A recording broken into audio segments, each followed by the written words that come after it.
ನಮಸ್ಕಾರ ರೀ ಎಲ್ಲರಿಗೂ. ಇವತ್ತು ನಮ್ಮ ಮಮ್ಮಿ ಸಾಬುದಾನ ಪಕೋಡ ಮಾಡತ್ತಾರ್ರಿ. ಹೆಂಗೆ ಮಾಡೋಣಂತ ನೋಡೋಣ ಬರ್ರಿ. ಒಂದು ಬೌಲಿಗೆ 1 ಕಪ್ ನೆನೆಸಿದ ಸಾಬುದಾನ ತಗೊಳ್ರಿ. ಉದ್ದಕ್ಕೆ ಹೆಚ್ಚಿದ 2 ಉಳ್ಳಾಗಡ್ಡಿ ಹಾಕೋರಿ. 1 ಕಪ್ ಸಣ್ಣಕ್ಕೆ ಹೆಚ್ಚಿದ ಪಾಲಕ್ ಹಾಕೋರಿ. 2 ಕುದಿಸಿದ ಆಲೂಗಡ್ಡೆ ಹಾಕೋರಿ. 1 ಚಮಚ ಜೀರಿಗೆ, 1 ಚಮಚ ಹಸಿ ಮೆಣಸಿಕಾಯಿ ಪೇಸ್ಟು, ಅರ್ಧ ಚಮಚ ಶುಂಠಿ ಬೆಳ್ಳುಳ್ಳಿ ಪೇಸ್ಟ್, 1 ಚಮಚ ಚಿಲ್ಲಿ ಫ್ಲೇಕ್ಸು, 1 ಚಮಚ ಉಪ್ಪು, ಸ್ವಲ್ಪ ಕೊತ್ತಂಬರಿ ಹಾಕೋರಿ. ಎಲ್ಲಾನು ಚಲೋ ತಂಗ ಕಲಿಸ್ಕೊಳ್ರಿ.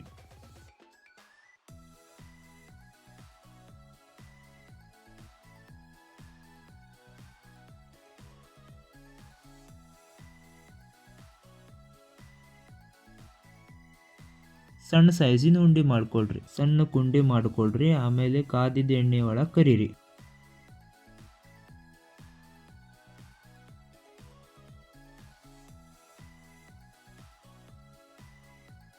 ಚಂದಾಗಿ ಎಣ್ಣೆ ಒಳಗೆ ಗೋಲ್ಡನ್ ಬ್ರೌನ್ ಆಗೋವರೆಗೂ ಕರ್ಕೊಳ್ರಿ.